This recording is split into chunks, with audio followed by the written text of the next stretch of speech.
nde namoni bino nyonso awa esalinga esengo mingi po la plupart bato bazali tosolaka na bango na batelefone tokutani lelo nasepeli makasi vraiment lelo masolo na kobetela bino eza masolo etali RDC Monde donc esengo eza makasi mais avant nabeta masolo nyonso wana faut quand même se présenter.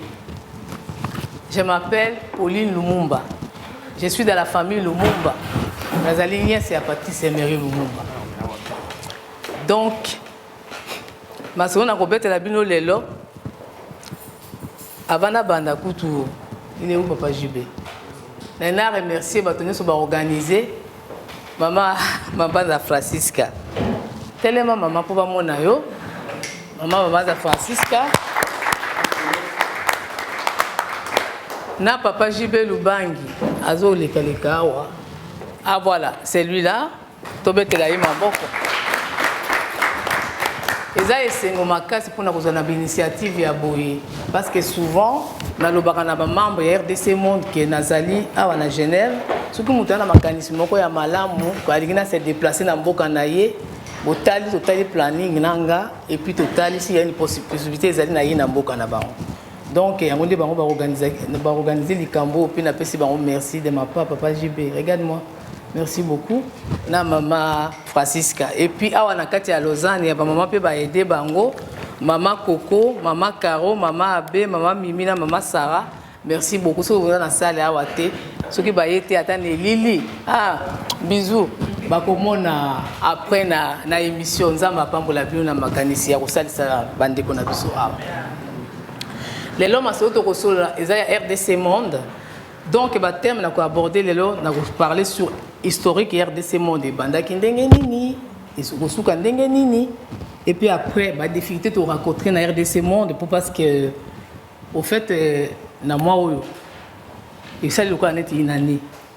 Mais, à Watoye, quand on a bien ça qui biso, pour nous à Genève, tout on a raté, tout en Suisse et on a eu. Mais par contre, l'anniversaire de RDC Monde, si Dieu le veut, ils sont l'année prochaine. Mais à Genève, et pas en avant.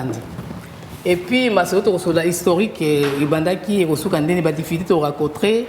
Comment devenir membre de RDC Monde? On va aborder ce sujet-là aussi. Et bien maintenant, sur le besoin qui peut na Katia Makambo parce que tout n'était pas rose que tout tient bon mais Makambo bino boye ba quitter funa lobelango lelo. Et puis l'activité pour réaliser en 2018 je vais apporter aussi un choix de projet tous les lots pour voir comment on va le faire et puis nous reçoit sur divers et puis nous remerciements. Nazali pasteur Augustin chambre de Bokita Nazali Moutia Zurich. C'est une joie de vous rencontrer et puis d'être vraiment sur lieu. Avant de ça, la prière, je voudrais que le projet pour l'Europe est bâti sur le slogan pour les analyses en romain. On a basé c'est que notre Dieu, il appelle à l'existence et qui n'existe pas. En d'autres termes, ils engagent à la par exemple à tout le monde que les analyses étaient mon mais la vie sur la science, selon le raisonnement et la rationalité des bateaux. Pour nous, c'est impossible parce que ça les a cimentés. Alors, toujours, il faut écouter que notre Dieu appelle à l'existence et qui n'existe pas. Et en plus de ça, il faut excelsus que toute bonne pensée et tout don excellent ne peuvent venir que de Dieu. Amen. Amen. Donc, c'est-à-dire ceux qui ont qualifié à madame des hommes, à table de Congo, par le qui a zali pali, soyez la qui a zali pour et ceux qui ont fallu mourir, c'est autour d'un idéal. Je me réjouis d'entendre les pères à maman que va te bénir dans cette pour la première fois. Ah ouais. Ça vous allez probablement, mais autour d'un idéal quelconque. Vous avez à ça vraiment que l'idéal comment nous mener pour la première fois, ils sont accompagnés Thomas et quand même histoire. Et cette histoire, même nos enfants en parleront que la père n'a vu son, la maman n'a vu son, la salaire que le sur base d'initiative. Comme ça, au bon là. Père de Tout-Puissant, éternel de l'amour, nous témoignons notre reconnaissance pour mon frère. Nous sommes là pour la première fois, afin de parler de ta part, afin que nous puissions nous donner des idées, afin que nous puissions effectivement penser aussi à l'avenir.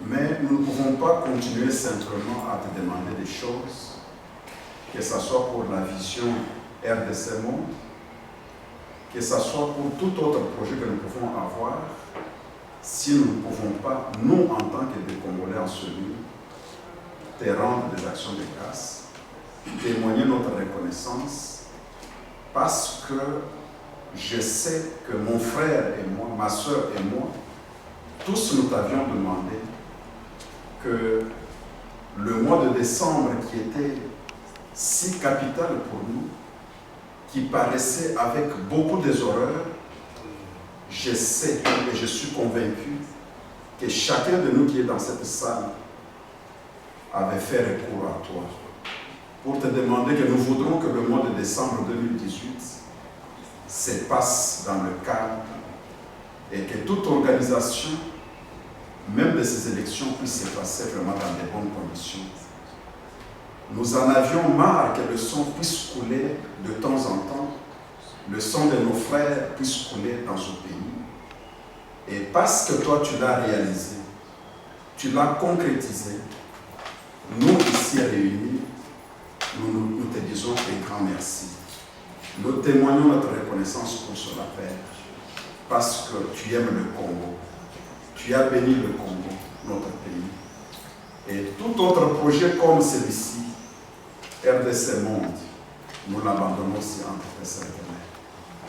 Et lorsque tu réveilles l'Esprit, Seigneur, de mes frères, de mes soeurs, partout où ils peuvent se trouver dans le monde, que ce soit au Congo, malgré qu'ils sont démunis, ceux qui se trouvent dans la diaspora, tu es Bonsoir tout le monde.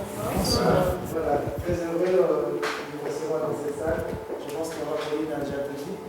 Et je pense que tout le monde parle de là et comprend bien le Lingala ici.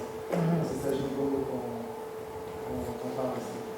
Voilà, donc ça sera un truc bilingue qu'on va faire français le Lingala, afin que l'on aussi taper dans la mission également. Voilà, si ça ne pose pas de problème, je pense que c'est un sens. Alors, et maman pour lire le papier, donc on va dire sur essentiellement que sur RDC Monde. On va qui donc structure RDC Monde, là les aliments, l'organisation de la Colombia, donc on va la peine là, moi, donc il y a une activité depuis l'année passée, donc il y a un sens. Et puis, nous allons avoir partie de la question-réponse, la la question à vous poser, Azali est disposé pour répondre à la question. Aussi, simplement, tout est pour éviter la sujet de ce qui est notamment la religion, qui ne cadre pas avec l'Union Oyo. Également, le sujet tel que la politique, qui ne cadre pas non plus la Union Oyo. Donc, on lui sera la question de ce qui est naissance. Il y a deux sujets là, je dirais, un petit peu difficiles. Tout le monde dit un petit peu en soumis, et puis tout s'est consacré essentiellement à la question liée à RDC Monde. Voilà, je pense qu'on a été complet. C'est la Macoline, qui est engagée à expliquer la RDC Monde. Mais, ça, pas si on a provoqué le charge de la RDC Monde, mais on a pour que ça ait ma propre encourager, tout le monde va être ma propre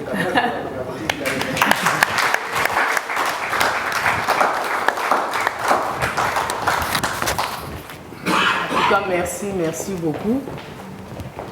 Là, c'est présenté tout à l'heure. Au bal Nanga Zalagi Kuna. yeyo mais c'est ma base apeki et aza mobile nanga to na bana mibale deux garçons donc du coup là azalaki ko bouger na bosaki ko présenter. Voilà, je vais commencer pour la historique. Ça veut dire RDC Monde et banda kindengeni il y a kindengeni plutôt comme les locaux banda tout le monde na biso nyonso. RDC Monde ezalaki un bonjour. Tu vas na ba écran ya mikolo na banda ku ya YouTube, regarder la télé avec mon mari. Et puis tout d'un coup, je vois un monsieur qui parlait à la télévision, je ne connaissais pas. Oh, la diaspora congolaise, pourquoi vous avez banda ya mboka? Pourquoi vous avez le côté? C'est qui ce monsieur? Moi, je ne l'ai jamais vu. Attendez. Les Cambodges les Cambodges tous les jours dans Moussala Nanga, les Éthiopiens vont contribuer et les Congolais idée à vraiment na mona de quand le kuta na tuni papa gabi chéri na benga le bina na benga na zui na benga na Kinshasa na numéro yaki na kati émission na e na bengié na zuié na se présenter ngai na bana kana Genève comme on a Poli Lumumba. Mais les Cambodges, ils ne comprennent pas. Ils ne pas nini. À maman Pauline, na lingi bino batu bozali kuna na diaspora bobima libanda. Boka ko sangana loka ba mboka msu ya ba Afrique po basala rapoto tonga mboka na bisunga bien bon. Bon, na betele les soldats collègues na musala éthiopien de basala ka tout ça. Na mutu na bon, peut-être on a difficulté le papa le bato ba kende kembi na bureau na ye ko luka ba mbongo, ko senga ba maladie tout ça. Na kena likele mbalanga nga Poli Lumumba na kina maman qui les marans na tuni banga écouter wana sikota nga le beau se mettre ensemble. Je savais pas comment commencer parce que là quand on a ça là jamais la vie nanga na bandi ko senga bato ba défendre na balabala na kuza na congolais na balabala et vous allez défendre pour na Congo ataninga mele folle celle-là pour ya le banki que tout tiaka $1 pour tout ton mboka bato ba molinga kwa mutali boma na kutana mutu na 5 francs na mukutana mutu 2 francs ba pesinga pe. Papa il na papa tala na 5 francs na kopisi le on a pas là oh yo ko ko senga batu ba 1 franc ba ko kanisa neti mbongo ngo to ko litoli ya ndako basala ka ndenge wana te ya bi meto ko sala siko ndenge nini alobi photo luka avocat to kei ngana papa to ko luka avocat na kati ya Genève cabinet avocat maître Jacques Martin à Suisse. Na keka na lisolo nde nazo betela bino boye ke na luki journaliste ya Kinshasa komo na ye Eliezer Tambwe azana na site na ye atokombi absolument bokota na kati bokomona ye mutu abimisi makambo oyo menga pona nga moko ezosala nga bien pona na collègue ya musala pe asali la kampo na Éthiopie. Donc moi je pense ya likambo moko na ye pa na bino bon guider biso comment on peut faire pour vous en compte awa na Suisse. Sikoyo tant on a ABC et bongo balobi na ngaboy mais l'idée est liondenge nini ngabi atuka pour na ba collègue puis pour ça na ngaba na kali na zalaka na poto na kolobela ngo peut-être bato ba mona ngo peut-être moi le lendo moko boy ngai pona nga avana continuer l'histoire. Je pense le bon Dieu m'a tout comblé nga Poli Lumumba binene bovandi awa boza la même chose comblé le netinga parce que tout le monde mboka na biso ya ba Afrique wana to katisa ba yubale koyi awa kuna koluka ba mikanda eloko liboso nzamba apesa biso ba papier. Deuxième chose, to lukinzambe la suite papier mais c'est comme musala polo apesa biso ma misala. Après toi la santé, tous ba salaire na biso et je me suis dit je dois faire quelque chose pour na mboka nanga. Le quoi to lia ka bien na ba condition malam to la ka ba condition malam to la ta ka ba condition malam. Dès to vandi awa nyeso na lobi ke nzambe apambolanga pambola bino pareil. Toana biloko chaque été ato lobe na mboyo na kolata na kosomba sute to somba kaka papa ba yebi na ba moi etondi biso basi na bino ebele sapato epai ba montre epai ma makambo tout ça na papa pas la même chose ba costume ba chaussures ba chaussettes plein. Alors je me suis dit non na kosala moi il faut pour na mboka nanga il faut tout ça les kambo après sikoyo il faut na kende na la motiver pour que nous kosala makambo ndenge il faut motivation et na détermination. Avocat Bengi Singa a dit bon d'accord, ce qu'on va faire c'est comme ça. Le colobi aux membre de la famille dans la politique, il n'y a aucun membre de la famille dans la politique. Et c'est bon ça peut-être rébellion moko boye kabi non rébellion moko te c'est pour ça la moko boye na Congo ngadi eloko moko te politique te na yi mutu moko te ba ndeko ba sala politique te bon d'accord donnez-nous le temps pour ta ba casier judiciaire na bino awa ba cheka kana minute ba kei batali ya papa batali ya ngai kotala so toza na kovanda malamu na mboka na bango parce que ba loi ya mboko soki okosenga ba banque boye il faut futa ba pako ya l'état ya mboko nyongo ezala te faut na ba poursuite na kati ya mboko te il faut futa pe bandako toza parce que mingi bana na poto na lobi teke ba congolais ba mususu bazala kandako kutu ba futa kate ba nyongo ya ba médecin munganga tindi ba fatu ba futu yo ba pesi mbongo zimbongo olé donc makamone so wane kende ke bango matiaka ba miso partout pour ba tozali à règle et tant on va moni comme ça ba lobi problème exact siko ye les airs tambwango asala kanini ngabi na yebi est-ce que toko sala quelque chose maman Pauline batuninga madame Lumumba nous on va faire enquête pour na mutuana de Eliezer s'il te plaît pour na décoller tout ça moi enquête moko boto yeba cette personne là ngabi a trouvé comme ça la rappelle bien parce que la personne je ne connais même pas et pour na yeba na ko sala affaire nanani alors nazi ba téléphone ba ndekona makambo ni nozo sala kuna ngabi boyebi nga depuis bo mwana makambo nzambe mutapsaka likabo na mutu nga nazali awa ifuna sunga mboka na toyebi ozalaka bongo nayebi kaka kosimba ande kona bapesi nga bénédiction tu peux continuer kosala mamo ya botinga apesi bénédiction okosala nayebi yo alors to bandi makambo wana bakepa ndeko Eliezer sala bakete pour na ye sala bakete pour comme ça ba ekobé anga lisusu venez encore on a des questions à vous poser mais lui ndeko Eliezer là le monsieur mais pourquoi il est à prison va bien bon à côté prison, na rakoti soit Ngoïka Sanji. À l'époque, tout le monde a vu qu'il était à prison parce qu'il était à Ngoïka Sanji. J'ai raconté l'histoire de Ngoïka Sanji avec une décoilisation de basala qui m'a commandé tout ce qui va diamant, so banini. Bango peut passer renseigner pour bazana babatu na bango na Congo, ba yeba ki likamba ko ininganaki. Après ba tiki décoilisation kimia. Na moni ba yeko be ngai. Pour lui, il y a pas de problème. Oh, Dieu soit loué. Pour rappeler na yeba ki était. Donc, continuer ma démarche. Bon, d'accord, les démarches ont commencé en janvier 2018. Babandi malem, mais côté là, dossier, pour étudier. Un bonjour. On a des questions à vous poser. Quand je suis parti là-bas, et là, qui journée, mon corps était terrible pour Nangaï parce qu'il y avait 5 juristes. Parce qu'il y devant là. Parce que nous avons des questions sur le Congo. Ceux qui n'avaient pas ils m'ont posé tant de questions. Dieu merci. Et naibaki disolo ya mboka nanga tango yebi mboka na yo tango bazo poser ba question mutuna pona mboka no kozala à l'aise pona kotanga makambo babandi ko piéger nga bongo richesse ya mboka na nungo za biloko ninga tangeli bango moko batalinga o bongo sikoyo na este boza na frontière na banani na no bona frontière na tangeli bango nyonso na libisi bango ba bon le dis donc mais c'est bien mais sikoyo bazaki 5 le problème qui est là on a zoloba Nazwaka moi en cours mon à l'époque et sur aux communiquer à 5 personnes parce qu'il faut convaincre les 5 personnes. J'étais obligé à balayer le visage à batona mona kamoko boy na kala kabango na zongi boy pour na ko fixer mutu mon côté pour so ba ko za la laisser. Alors c'était exercice moko munene pour na 5 personnes pour nous convaincre batunyo so et puis balobi na bon d'accord, il y a pas de problème. La zongi na ndako.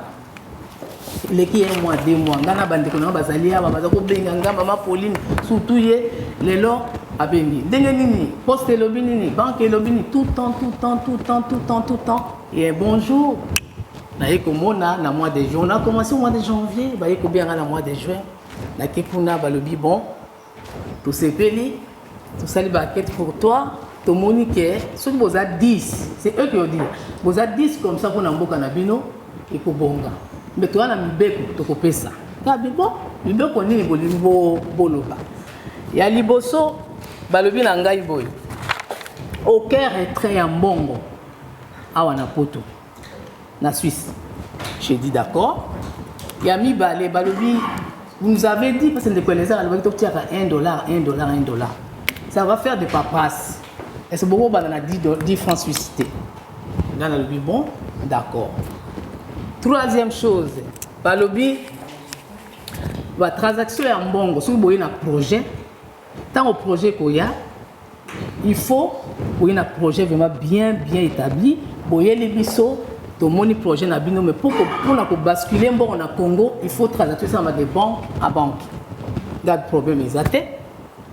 mais baninga nanga musu bazali awa te bazali te parce que mpona kosala dossier wana bakoma ke bapesa bacondition wana il y a des Congolais oyo baza na monde entier bapesaki loboko j'étais pas seul bamusu baye na baprojet basengaki biso ke boya na ONG moko ezali vraiment reconnu awa mpe na Congo bapesaka bacongolais bazali na mokili awa na poto bamusu baye na projet mpe basengaki biso bayaki na opito opesaki bango j'étais pas nga moko tozalaki ebele oyo basungaki mpona likambo wana ya etambola. Et puis si ko transaction des banques à banque balobi na biso li sous condition mine il faut faire des grands projets. On a tout dit mais un grand projet ça veut dire quoi? Donc nous tozala na ba mikili ya poto ba yeba biso ba africain tozala ka likamba muke o 10 francs kindeki boy o 1000 francs ba bato na mama yemo o basali boy balingi biloka boy te balingi eloko mo ba projet ya mine des grands projets pour bango bamona ke eloko moko ya mine de bato basali ngabi problème exact. Si vous êtes d'accord avec nous ba conditions au PCBino alors vous signez les papiers. Après la signer ba papier. Quand on signe ba papier, j'étais pas seul comme je répète, il y avait groupe pe ya bato bazali na 4 parce que pour faire association, il faut faire un statut. Bato bazali na 4 mingi bazali awa te, j'étais pas ngamoko. Bato nyonso na ba titre nyonso bazali na 4 wana on a fait des choses malembe. Tout si makambo nyonso wana de compte siko efungamaki le 2 juin 2018. Alors nana Sabino tant ka compte efungami na ba difficulté auto rencontrer après bonjour. Depuis difficulté de rencontrer qui tant au compte efungami, c'était quelque chose qui n'était pas facile à vivre parce que c'est bien de dire aux gens que boutir 10 francs.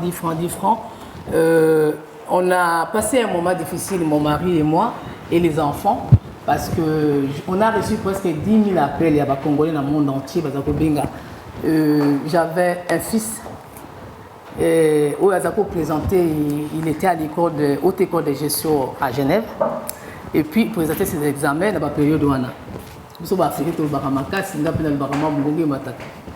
donc mon fils il faisait des études à côté tout le temps maman moi j'ai étudié maman mais j'ai continué dans ma kamunangai na kitisi moi mongongi et comme après j'étais vraiment triste je me suis dit comment ma kambo est comme ninga RDC moi na katanda kuna moi na ngazo passer examen mais je remercie le bon Dieu dans la période où les cas qui nzambe na mawana il passe les kambo on nzamba tiaka loboko yemoka apambo ba côté nyonso wana.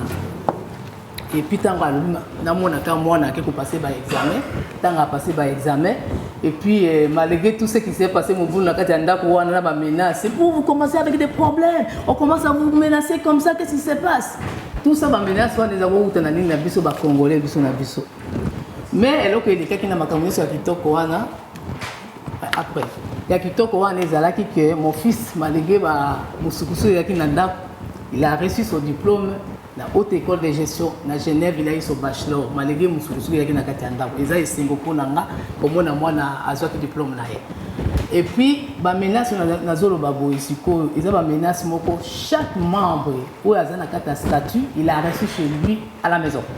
Moi j'avais des appels téléphoniques ya kofinganga aux rwandaises aux alizoba boyibi batango balobaka bolimbi sanga mona koloba po comprendre qui c'est parce que boyibi bango azoba marché bosi boyoka batango mafinaka tout temps azoba ndumba bazaka mboka o bino boyibi ngasi ko na libité ko sala eloko moko na bato yo ngana na ba avocat na kata Genève je peux pas laisser que nous allons intimider par les Congolais alors j'ai fait mes démarches je suis désolé tout ça na ba poto to umeli c'est vrai tout ça sous ndenge mon côté nous sommes à cause de ma communauté à Rosuela. La blague, la blague, la blague.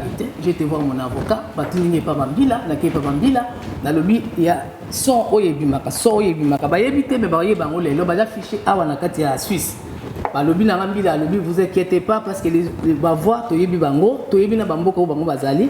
Je pense une émission à l'élo va comprendre dango. Et j'ai gardé ça pendant une année parce que ba Congolais nous on continue à intimider les autres. Ce que nous avons pouvoir à mon coboyer, à neutraliser mon tour, à menace inutile, que ça la bonne. Moi, je ne fais pas peur, parce que je savais que l'État Zali n'a pas beaucoup. Bakobenga, tu comme la douane, tu comme la douane, tu comme tu as autant compte, tu as toujours autant. Même papa JB, une fois, j'ai paniqué la première fois que j'ai pas su comment camber caca. La bengi, maman Pauline, calme-toi. Bakosa les locaux, comment tu as me bateau, bah où tu as bien passé banani, tu solo liwana, bah menace, ya lo ba, ya lo ba. Et les Kanaki, mais là, je ne sais pas s'il peut agrandir. De quoi les airs Tambwe, Bomoni Kuna, Poli Lumumba. Mais chaque membre de ce monde a reçu qui tant on décolle ça avant de citer net par exemple. Eh papa j'ai fait un service à Zana Allemagne, téléphone ya yango yo bobenga ye soki bolingi a aider nous à converser mon compte en Suisse ba attaquer et les airs Tambwe ko finga Poli Lumumba, Ndumba, machin, Aza Tuti, Aza Zaïwaste, Aza la Rwandaise, ba menace Boutumoi, mais la CEDA qui était pour l'État qui n'a simananga. Et on a zolo ba Congolais, il faut tout tika makamboana pour intimider Kabato. Maman Tina Congolo, tu l'as ici? Natiki Maman Tina parce que Maman Tina, Aza moi Simoko, Aza kana Norvège. Bande konanga nyonso yeyo yepe a recevoir na Norvège wa mutu nyonso ya RDC monde wa na statut les Congolais wana batinda ba menace chaque personne ba finga ndekueleza na Kinshasa ba finga batu nyonso wana tout ça pour neutraliser loko kitoko nzamba pesi biso. Alors on a zolo ba keto changer ba mentalité to changer un petit peu parce que moi je vais parler un peu bana Israël bazana libanda ya mboka. Mais nous comprendre que mais non, Dieu il a donné la chance à peuple nous na mokili mobimba. Moi je ne vois pas pourquoi biso ba Congolais tous na libanda mbuto ko sala eloko moko to sangana ensemble to koma luka bato ba mboka wana. Katika soki mutasali likambo ya malamu il faut ba banda. Ya malamu il faut ba banda ba menace. Donc c'est des choses tu vois qui sont toujours voir pour ça là. Tozali, je vais parler sur les airs Tambwe écoute. Depuis Eliezer, Azamutumoko, je peux vous dire une chose pour ces garçons. Je ne les connais pas, je ne l'ai jamais vu dans Tokutani Pété. Mais pour Nanga, je vais parler du travail que j'ai fait avec cet homme-là. Je ne le connais pas. Et puis après, si ma camboussa on a poto, ma démarche et tout ça, ces garçons ne m'ont jamais téléphoné pour nous embêter. Alors, ça veut dire l'unité au fait. Si vous allez ensemble, vous faites la compte. Mais à temps que vous avez un mobile, vous avez un diaspora. Donc, tout ce que vous avez été par champ politique au fait. C'est ça que je veux vraiment marteler. Par champ politique, ça ne concerne pas pour le monde. Ngana sala ka politique ba yi politique na yibi mutu mon côté famille na ngaba na ka politique mon côté na ye pona mboka na ngama kila o ezali awa o ezotanga na ba veine oyo je suis congolaise et je veux me battre pour mon pays na ko kende jusqu'au Congo so nzamba sungi aneo na okoma na Congo na ke nofungula compte ya RDC monde na kata Congo pona kende ne tendu ya Congo mobimba ba comprendre que Congo wana mutu akotonga ngote ezaka biso ngo ba Congolais. Nzamba pesa biso ngolu ya kosakana te nous sommes heureux. On a tout à Wanapoto. Mais pourquoi on a retiré 10 francs suisses par mois, je pense que bande konanga qui n'a pas budget na bino ko sala moi mon boulot. Je pense pas que ça moi mon boulot. 10 francs ko sala mon boulot te. Ya on a le but que to lingana, to sangana, to simbana. Donc il y a Congo jusqu'au Nalikolo. Moi je ne veux pas être la responsable pour l'Andeko Eliezer. Ça vraiment dans le bilango. J'en ai ras-le-bol que chaque fois on a un téléphone sur Eliezer Tambwe. Maman pour ne pas makambazo sala. Maman pour ne pas makambazo sala. Na yebi payete na mona yebi payete. Mais nazo travailler na bolingo. Parce que nazo mona lingi Congo ngapi na lingi Congo. Botika makambo wana ya koluka ko neutraliser batu, koluka ba bitumba ya pamba mentalité ya biso ba Congolais to changer pour une fois. To kende longo to suzwa mboka na biso wana, to salisa bandeko na biso to pesa ba misala. To pesa ba misala. Alors on a kokende na ba difficulté wana ici tant on va passer numéro ya compte on va ba transaction qui na banque à banque et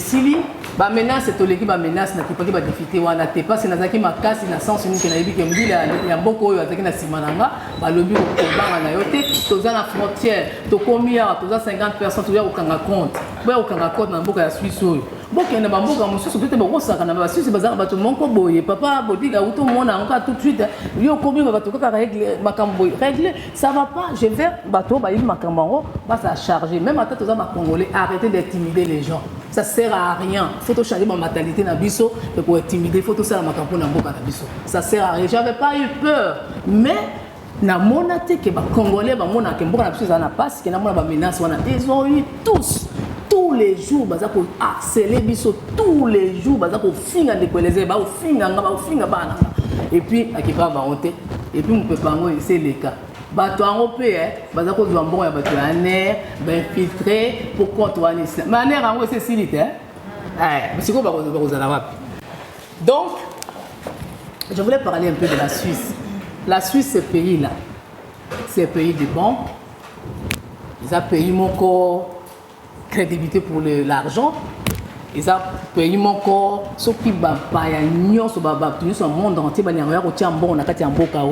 Bon aussi, mes frères et sœurs, c'est que le bon Dieu, moi je parle de Dieu, le créateur de l'univers, a permis aux Congolais opportunité de nous dire que nous avons qui est la Suisse au bandimi. Ça m'a canissé mingi on nous avait sur la simbe loko au commun on a pété mais pour la commencer quand on a vraiment difficulté mais si ko bandimi ba pèse sur compte yango et je vais parler aussi de l'indépendance au fait je pense depuis l'indépendance jusqu'à présent j'ai parlé avec ma papa tout à l'heure jamais un Congolais dans le monde de mobimba ya libanda ya mboka afungola un compte et quand on a que les bateaux bapaya na mboka na bango awa na bamindele bapesa bino autorisation dans les 5 continents où se trouve un Congolais bon écoute on a compte wana jamais on a vu une histoire pareille ceux qui wana ya nzabete so bobeka nini dans les 5 continents bon eutaka na Afrique eutaka na Australie na Asie na Amérique partout pour côté na compte wana pour le moment nous sommes 400 personnes.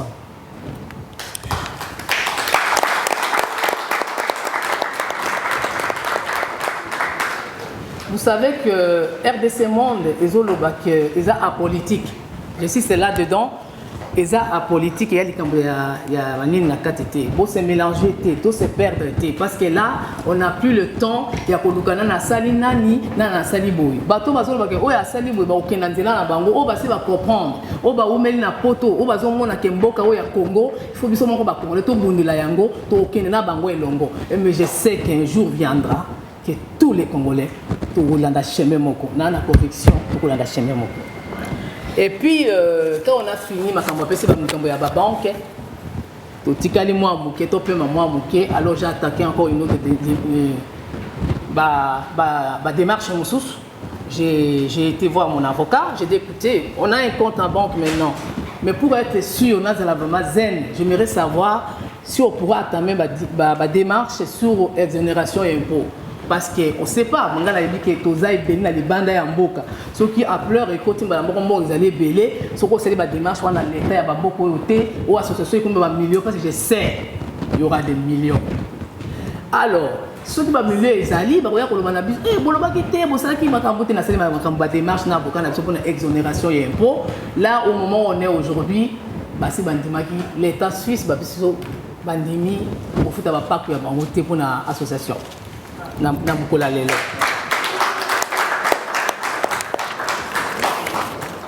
Et puis, parce que ça a déjà parti à 1000 francs, même 500 francs suisses dans l'association en Suisse, tu dois déclarer les impôts. J'ai déjà déclaré impôts et c'est ok. J'ai reçu la réponse de l'État, c'est ok, il n'y a pas de problème. Parce qu'ils ont fortune déjà, vous en avez 1000 francs, ils ont déjà fortune. Donc j'ai déclaré, réponse c'est ok. Alors je vais rappeler à tout le monde que pour ma frère à fonctionnement, parce qu'il faut quelqu'un quand même à ma force.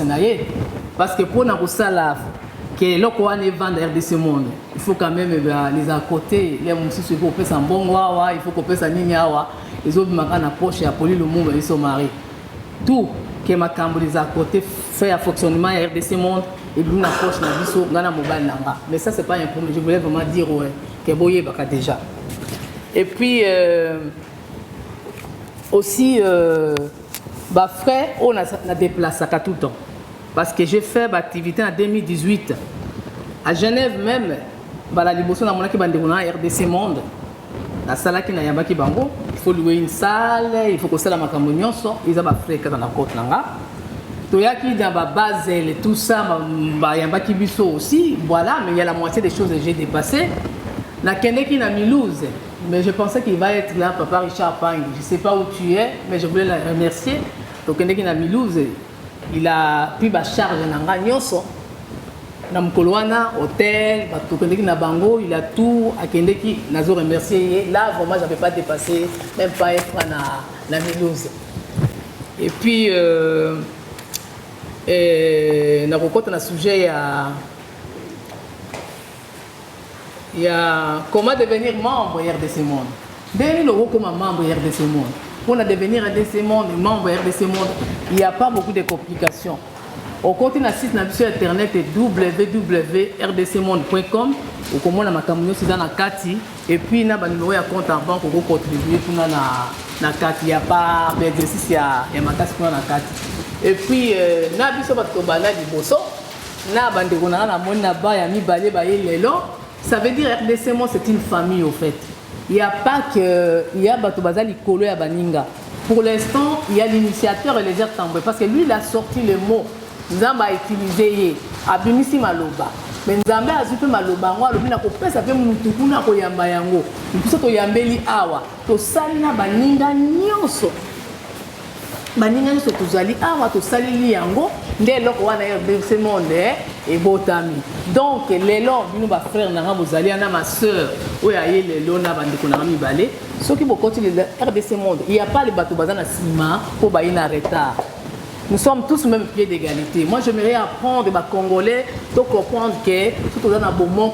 La hiérarchie, que Mouto, Yonda, numéro 1, numéro 2, parce que ça sert à rien. Tout ça, ma campagne au Congo, si vous papa ndingo zota la ngaboye, au moment pour na lobi boyenga na kokotia yanga peut-être ba boye bangate na yebi ba nyonso, au bazo contribuer na RDC Monde dans le monde entier. Parce que il y a alors moi on a bossé avec close monte le baki na banque. Il y a que close monte le baki na banque, il y a close oyo. Moi je leur avais dit que bino bolobi que tu pourrais retirer à temps un franc on a pototé. Mais il y a alors un mot très important pour que RDC Monde ait fonctionné, il faut un avocat. Mais comment je vais payer un horaire et avocat wana? Ce qui bolobi qui n'a pas touché un bon côté. RDC Monde au côté là mon frère, les nazabo na habilité de versement awa. Na kotika yo bimate mon frère. Na habilité de versement ya Suisse. Ces alités que yo batubana ni banda ya mboka. Oh non, ba frère, mani eza sur place. Okobi komona yo, otiembongo na yo, opesinga numéro ya téléphone. Tant okende batie tapo na guichet. Lobby, paf. Na salle atindele ko kotaki. Il y a pas de d'exercice moko boye ke batina bon na comme moi pour ne pas que nous tient na carte. Non. Mutu moko na bongo pa na ngate direct. Il y a que problème bato bazo rencontrer mingi pour na ba frère. Ba frère zo sala ba bato bazali banda net aux États-Unis d'Amérique. Bato bazali aux États-Unis d'Amérique, bato bazali na ba Japon, ba misika, ba na problème. Ah pardon. Bato bana ba ma problème pour na ba frère. Ba frère pour na nini? Ya on a lobela ka bango lokwa ba komona ka pe na elili. Bande konanga ya États-Unis, au bazana ba Japon, na Australie, na lobaka na bango basala 2 mensualités au fait. Comme tu tiens à 10 francs par mois, au sali 6 mois na yo, au foutu mois ba frère na 10 francs peut-être ba 5 bango ba frère ebele ou au sali mbana mo net bande konanga ya États-Unis ba versaka. Chaque membre aux États-Unis dans la carte États-Unis, ba tiaka ina ni couple. Directement. Donc, au fil de ma frère Mouké, qui au tia 10 francs, au foutu ma frère belé, au tia 10 francs sans ça, au tia ma frère belé, si on a la suite, on a moins possibilité de couper ça ordre permanent, bazo cote ça, bazo tia en revue, bazo bien à bazo salango. Mais je vais souligner encore, on appelle ça merci beaucoup, n'a pas membre union sur RDC Monde dans le monde entier. En tout cas, on a des bisous, on va contribuer. Beaucoup de bisous. Alors, dans vos sauter sur votre commune activité, le but est RDC Monde. Le but est RDC Monde, ils allaient pour un grand projet. Parce que vous voyez bien, la communauté, le Congo, ils sont sous contrôle de la communauté internationale. Le Congo, sous contrôle de la communauté internationale. On nous a tous dit le Congo sous contrôle. Et on a rassuré, on a sauté ma page. Mbongo, ils sont dans les bonnes mains. Mouto, on a azate. Mouto, on a raconté l'histoire, on a azate. Même à ta aux numéro d'avocat, il y a un numéro de compte. Au Bengi Kuna, même à ta mobile, n'a pas sakate. faut pas luka ke yiwa piye kwa ya kosola na biso mutu moko ta kozwa numéro qui a kosala ngai pe na droit ya mbongo pete et tant ba yebisa ke boko toucher mbongo awa te boko simba te na bina tukuna ba bi ozo bina pona nini ngai pona lingi bina ngai continuer comme avant je veux pas changer ma vie je veux pas que ceux qui na sombi à ta voiture à sika oh mbongo ya RDC moi au somba ni papa oh mbongo ya RDC moi je veux vivre ma vie paisiblement comme je vivais avec ma famille donc ba débarrasser nga ba makambo nyoso wana na problème sauté na kimia makambo to sali abana na sauté makambo susu eza likambo oyo etali biso ba congolais to enseigner bana na biso c'est vraiment dommage biso génération la biso soko esili et nos enfants qu'est-ce qu'ils vont devenir ba yi makambo nezo le kate c'est pas possible on va se limiter kana biso so bana mubutu to ko se limiter ka wana te faut ba génération future ba ye awana poto ba s'intégrer. Moi j'ai une question que mon fils m'avait dit quand on ça va démarche wana mais pourquoi vous faites ça maman et puis singa tout ça makambo pour avenir Isaiah Bino après nous on a fait nos vies Isaiah Bino ah mais pourquoi expliquez-moi nanga ya on a zo ba ndeko na bazali awa papa Samuel a lui comme na loba na takaki nga papa Samuel yo kuna ndenge nini loba na bana ma Pauline na kosala asalaki yango parce que soki biso mona kati ya libota na biso toza ko bongisa makambo yango te bamsu ba koya comment donc na libota nanga ya mon mari atiaka para na yeko yepe asala aza congolais nga pe na za congolaise et bana olanga o ba botami a baza ba jeune ils n'ont pas encore même misala pour na yebi que moi la tazo sala apprentissage na ye ou bien bandi o ya autozo diplôme na auto école de gestion à Genève. Je lui avais dit mon fils tu dois contribuer comme moi na papa combien et si moi na et vous écoutez pe le mon côté moi na muke on peut ça dire amonia on peut poiter na moni depuis to banda bana nga batiaka et j'avais souligné maman grâce lève-toi ma chérie oh za moi na leki na ngayo ye wana telemi na sima na saluer moi na oyo maman na ye depuis to banda makambière de ce monde cette petite fille qui est à sala comme moi musala na ye azo contribuer na biso la quantité de ce monde depuis to banda c'est là que je vais dire aux parents to enseigner bana na biso balinga Congo wana soto dobeli bango te ko suka kana génération na biso kende musika te to sa ba mbongo ebele be to sala awa ata des millions na quantité de ce monde ko suka kana biso parce que soki bana ba yebite mboka wana za ya bango te ko suka kana na libanda ça sert à rien to lobela bana na mabota na biso to continuer na bana to kende liboso. Alors on a proposé à papa pour rajouter après. Alors choix il y a un projet. Nga pona ba choix ba projet to ça la boy. Au moins biso ba congolais ba to ba oh non, les congolais d'aujourd'hui va changer, va comprendre parce que celui to banda qui na joué l'année passée, je pense même pas qu'il na carte à banque il y a 0 francs. Et c'est on m'a dit quelque chose. Donc ça veut dire que les Congolais ont compris que ceux qui sont ensemble, il y a quand même quelque chose. Quelque chose est bandit, il y a que 0 francs. Si les là, tu as 10 000 francs, c'est de l'argent parce qu'ils n'avaient rien. Donc il faut donner le temps pour comprendre. Mboka na biso ba magui na utakolo ba papa tanto vanaki na bango depuis to kolela to tikala komona te ba congolais ba kendeke na tongo ke musala ozongi ozu salaire opesi mama sombi bilamba bana ba marché ka ba difficulté to kolela kaka bongo siko so ba pesi mutu na poste moko bona Congo kaka kokota na kati ya poste wana ko yiba ka mbala moko tikala profiter pour la ko umbela na ngote donc ça sert à rien. Il faut continuer. On a soit un projet, il faut mentalité changer. Je veux vraiment marteler là-dessus. Parce que Batéblé, bien moi, Pauline. Tout ça, comprendre l'été. Tout ça, ça fait une année. Pour ça, la geste est pour boyer. Pour tout motiver Batouba Landa. Dans la petite vous ne savez pas ce que j'ai signé là-bas. Hein?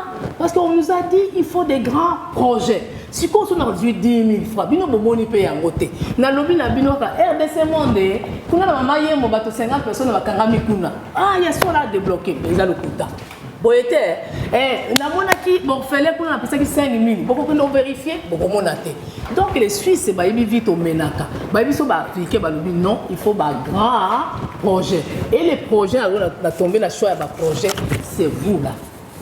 Les membres, RDC Monde, les gens qui sont en train de contribuer à RDC Monde, ce sont eux.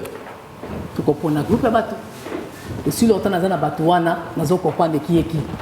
parce que bato en mboka te kaka na sentiment parce que bato tia mbongo na yo yebi ndenge azotie la mbongo wana to na mususu na sima donc na komo yeba bato moko na benga ka bato to solaka na bato na lobaka na bebele ba yebi que tant choix ya projet ko banda c'est ces groupes de ces personnes individuelles à RDC mo bazo contribuer c'est surtout ba se mettre ensemble ba yeba qu'est-ce qu'on va commencer où on va aller et ça pour le mumbate ni les ertam. Moi, je suis là pour la même carte et le côté qui est vers la victoire. Mais pour le monde je ne suis pas là. Et puis, les airs non plus. Kaka biso, tozali ba membre de ces mondes. Mais ce que ma compétence, il y a ba membre de ces mondes des alités, c'est là où beaucoup de temps après, total peut-être aide dans bateau bazali banda de ces mondes. Mais sinon, je suis à un projet et pour y aller vendre la yango, c'est pas moi qui va décider. Et je voulais dire aussi que la proposition, c'est ça. Le bienvenu.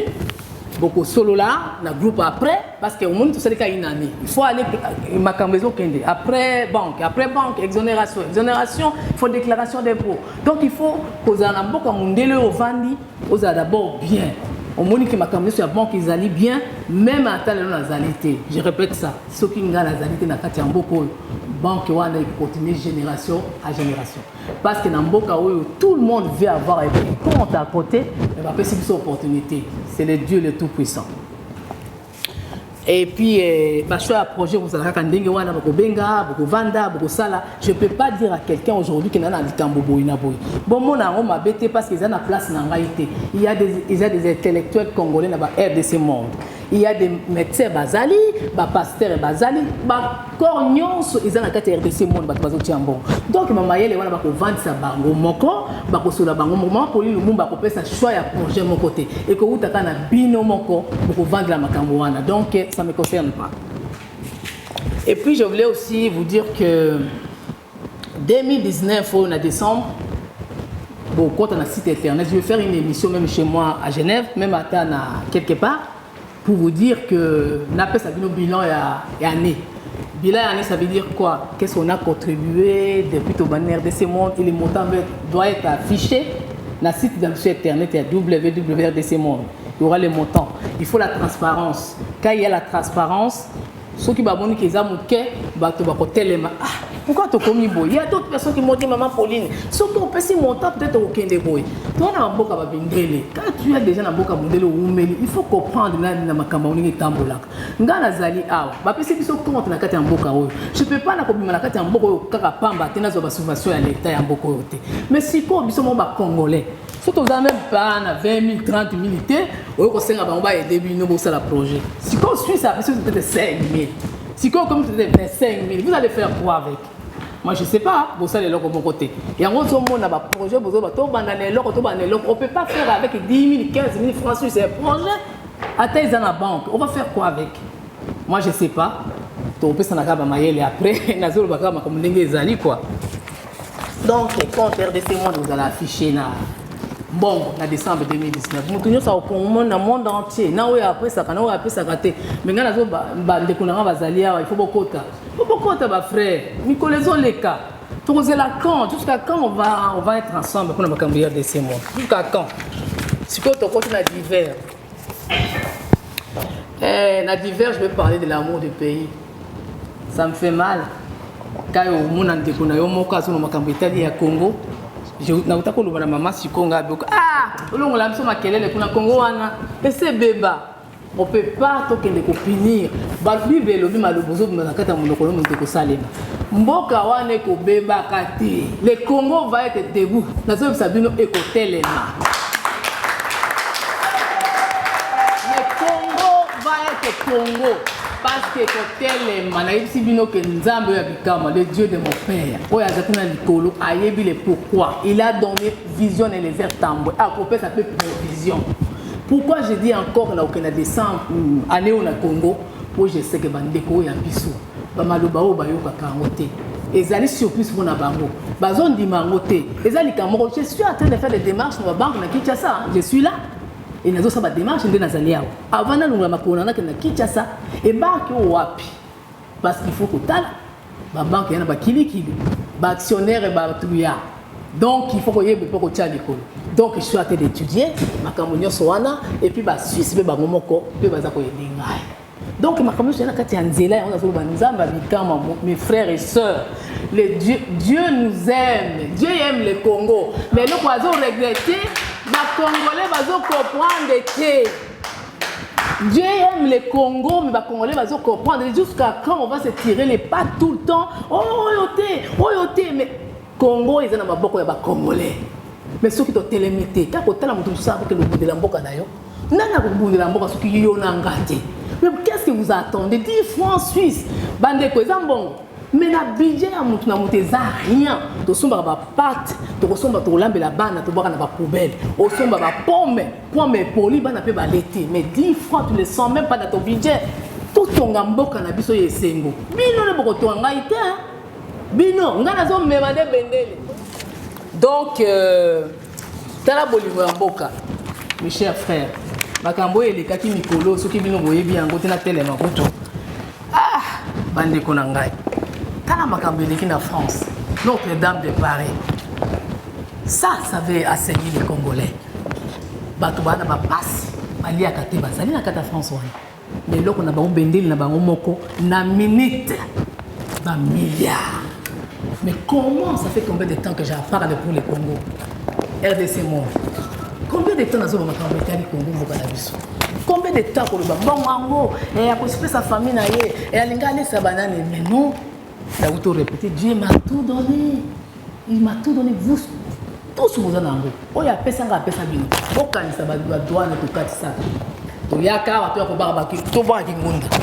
Nous avons fait ça mukanda. Je répète encore à personne bien. Azo seka les biso. Pourquoi il pleure? Oh nous avons Congo wana. Faut nous abattre la yango. Mais non, c'est pas Dieu qui va. Il nous a tout donné déjà. À côté la combien de fois?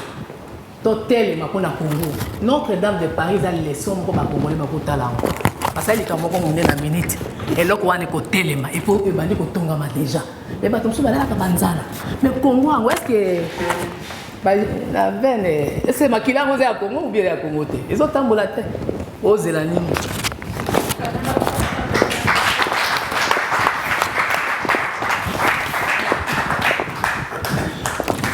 Et puis, dans l'Ovaki, nous avons au Congo, plutôt que nous faisons là. Tu veux m'accompagner? Tu viens avec moi au Congo, je vais la délégation à Sima, parce que je vais arriver, pas bâtonner sur ma coma. MTN, c'est RTNC, Papa Molière, tout ça. Papa Molière, la Zoya. Parce que Balobi, Papa Molière, bâtonner sur ma talagaïne étendue à Congo. Moi, je ne vais pas dans la politique na bangoté. Après, c'est encore un micro pour bâtonner sur ma mboka, sur ma monanga. La belle, la banque est au téléma. Banque, on a $1, bisous à 10 francs. Bon, si on a battu à Wewa, banani, de $1 na ye, oh, il y a dit, t'okei quoi. Voilà. Et puis, je voulais dire aussi de ma staff, parce que déjà ils demandent, quand on fait les statuts, il y a tous ces gens-là, trésorier Bazali, Baptiste René Sobango Bazali. Mais comme Batumsou Balingi, il n'y a pas que moi, tout ça est belé. Et puis trésorier Wana, Azobang, Alingite, qui est comme Tanga, c'est ma soeur. Et là, Kozobang, il y a Nini. Bon, on se simba kapia. Côté, Ozoba, oh, bon d'accord. Donc, Bazali, titre réunion, c'est dans la Katia RDC Monde, parce que va prendre la statue, boye bien au Binonioso. Mais comme Bango, je respecte.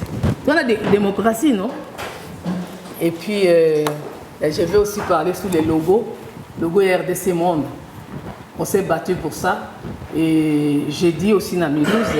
Na kolingate vraiment bino ba congolais parce que na mona ba menace bandaki mais ba congolais ba yoka parce qu'il faut tout ça comme la norme en fait. Logo RDC Monde RDC Monde est comme entreprise au fait. Exactement que na moi oh tikana sala ta ma signe boye na biso ba stylo maman pour na continue de la non avant de commencer à faire des stylos des t-shirts il faut demander à maman pour le moment pour na iba makambo yezo kende wapi parce que au moni to sinaki ba papier na bambila na banani c'est comme ba commerce moko boye ba ko kanga mutu moko boye ezalaki boye kuna ndenge ne comme commerce et ko fait ça maman désordre donc les logos ezali marque déposée RDC Monde. Personne ne peut pas faire magouille avec. Parce que Ngaya n'a blindé dans la Suisse. J'ai dit la vérité, Nana Batamakasi, ça veut dire avocat solo, donc ma communauté a déjà réglé depuis longtemps.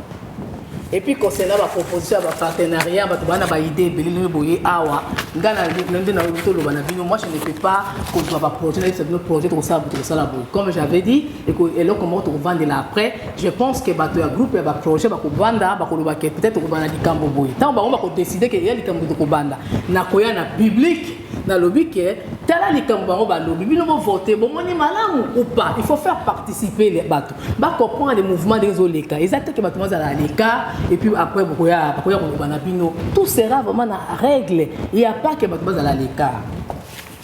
Je voulais vous dire aussi une petite chose aussi pour la 2020 bande ko na ngai ngana souffrir mingi bande ko na bato ba congolais biso so ba mikili c'est neto loba nga siko na zo bimisa kaka il y a pas site. Donc, na 5 bino ba congolais juin 2020. Ma maman Francisca déjà merci beaucoup ma chérie. Papa JB, je te fais même un petit bisou. Papa JB, merci beaucoup. Ça c'est nazo loba que vous dépassez. Pour koma awa. Moi j'ai besoin boedenga. Boedenga ipunga ina mama na sama président na kata Genève. Na lingi na yamba bato. Na yamba bino nyoso. Famille RDC mo na monde entier.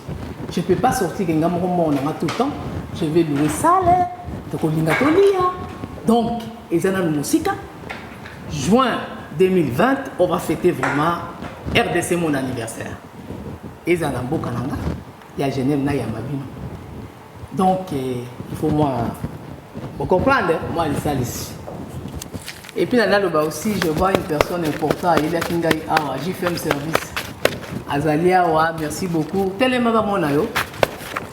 Azali agence Oyo, comment travailler na ye. J'ai fait un service. Azali agence moko. Ngai na kopé sabino adresse te pour na sentiment.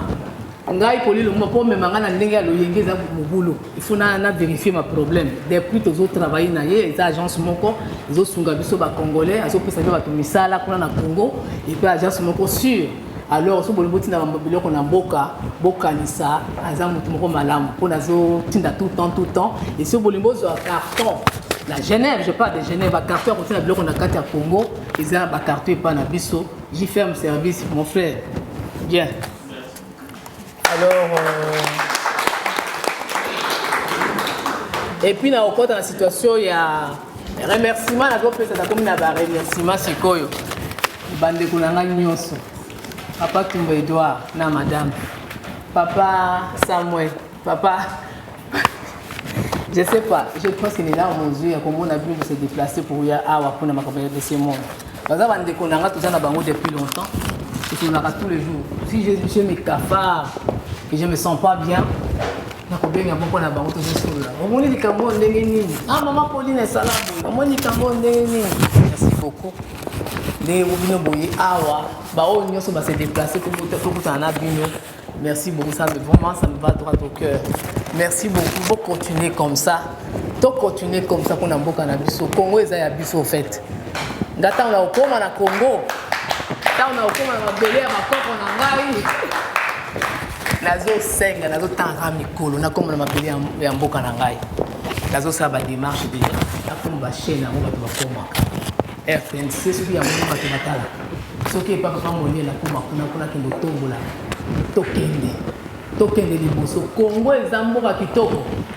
D'ailleurs, que vous en arrière, quand j'ai entendu la Suisse, votre pays là. Il y a tout. Là, vous avez entendu là-bas, on a tangi, batalinga, bongabi, nyonso. Bozui, nyonso. Ils ont la carte à Congo, dans le monde entier, le pays le plus nyonso, ils ont la carte à Congo. Mais si vous avez vendu Kakaboué, oh, vas-y, va Kenango, oh, va porter le Kenango. Mais vous savez que la force des gens, avec l'argent, ça fait la différence.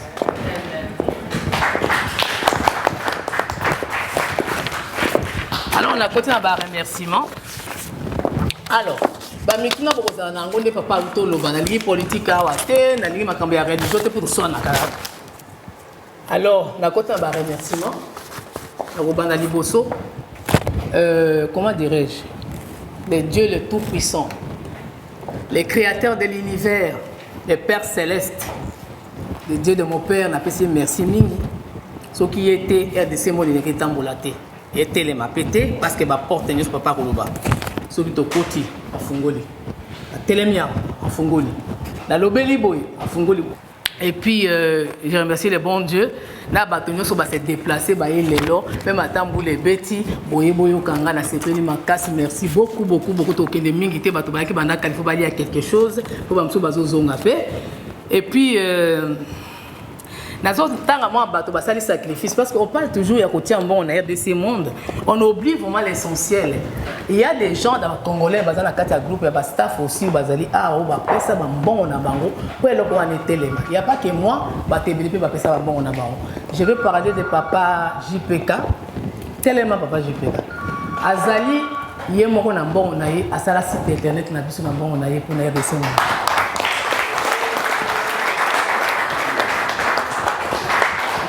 Et puis, bon, on a kinga na kati à Genève, na bande ko na mususu bazali le loté, mais c'est l'abbé Patrice azaka na Allemagne.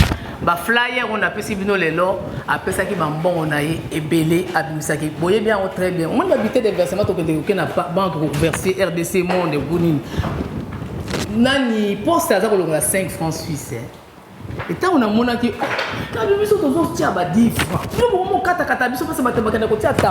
pourquoi vous nous avez donné alors les bulletins de versement? Ah madame les a rappelé bon. Alors comment éviter que parce qu'avant moi je savais pas ils étaient lokasika.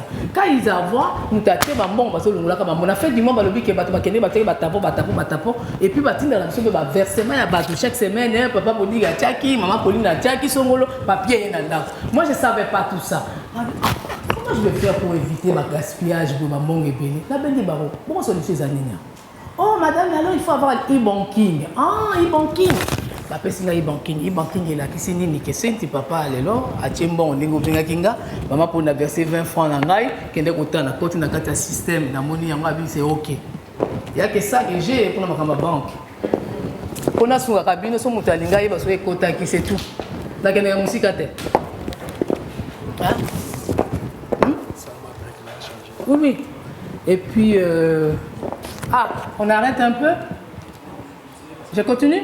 Oui, tout de suite, je suis à la fin. Et puis après, je vais parler aussi à M. Labé pour nos flyers, pour nos Kataki aussi. M. Labé, merci beaucoup. Azalia Wate, flyers, ceux qui ont millions de salaki, on a bon, on a libenganaye. Donc, ça qui bon est belé et ça continue dans le Kabayango. Il faut que saluer Batouana. Oh, Batou, c'est bon pour na mboka. Il y a salicite, il y a flyers, c'est à féliciter vraiment. Et puis, je vais féliciter aussi à mon frère Ndeko Eliezer Tamboué, l'initiateur, l'unificateur. Merci beaucoup. La nyos na bolingwa na mboka oya kinango tia ina bisolo awa boto komi ko kuta na lelo grâce na ye site internet na ye ndeto yeba ninga na bino soki azala kati na to komi wapite na yeba pe bino te. Donc il faut que féliciter vraiment ba démarche ça pour na RDC monde. Ndeko Eliezer, merci beaucoup. Et puis j'aimerais remercier Willy Ngibi Azali, wana journaliste Patrice, na caméraman Patrice, na yaki na bango, na tambla na bango partout. Merci beaucoup Ndembo pour aider à ma démarche de tokendeke partout. Merci beaucoup. Et puis après tu vas mettre le message à Ndeko Eliezer. Je vais aussi remercier encore maman Francisca, na nyoso ya bibiso na papa JB Lubangi, il faut na répéter c'est normal. Et puis je voulais aussi dire à Genève, il y a maman Louange, une dame qui a commencé na balaba na yipsa ki ko senga ka batu ba 1 franc à sala yango maman nyoso à Genève, boye ba ki maman Louange apesa ka mbongo na ne bandeli tant bo pesa ba 1 franc wana abimsa ka 150 francs suisses à l'époque, c'était mois de février, avant même ba pesa biso numéro ya compte, a versa ki yango me batu ba membre hier de ces moto na groupe ba membre ba yebi na l'accès bango yango mais maman à Genève na zeli bango que ba 1 franc c'était bien mais c'est quoi tout comme na 10 francs l'État a décidé na ni banque à lui 10 francs mais 1 franc on a tout passé à autre chose baba na ba 10 francs ça la paye bien. Et puis j'aimerais remercier maman Joséphine tellement ma chérie Aza maman présidente et à Kwilo Kungu hein Kwilo Kungu. Ah pardon, Kwilo Kwango. Boskizenga Kwilo Kwango. Naza pour remercier parce que les associations au bazana bango bazana o ya bango mais batiki o ya bango pe mais bazo verser depuis to banda qui 10 francs chaque fin du mois maman Nzamba pambola yo. Nzamba mona bino nyonso luti. Bisous ma chérie. Merci beaucoup. Et puis, la nare remercié biloko to la minga pe maman pour na yepe maboko pa matina biloko ebili na wuta en Genève tout ça na kina batoki ba eda kinga. La nare remercié maman Tina maman ya Naisha na maman ya Naisha na Gisha aidenga na misala biloko on a mema kisu ya kolia aussi. Et puis na Daniel Lukombo kaka na Genève ba eda kinga aussi. Et puis j'aimerais remercier ma petite fille là, c'est ma sœur. Pourtant elle est la RDC Monde, je la connaissais pas. Comme il est qui n'a pas tout. Quand on a d'abord préparé à Lausanne, mais il y a un vendredi pour aller à Zurich, je vais aller t'aider, qu'est-ce qui se passe, tu vas là-bas, je ne sais pas, à se déplacer, qui n'a moi, on a une auto de bagage, Francisca. Vous voyez, ma chérie, je t'aime. Et puis, j'aimerais rendre hommage à Sougana Moutoumoro, très très important. Hommage à c'est qui? C'est mon cher mari. Aza Mobile Nanga, papa Yaba Nanga. Derrière une femme se cache un homme, hein? Donc lui là, où un homme se cache une femme, hein? Ah, la évité. Donc c'est un mouvement. Il va se cacher derrière, non? Il y a un hôtel. Au moins il va se payer. Mais ça il est contraire. Ça va dans le coup.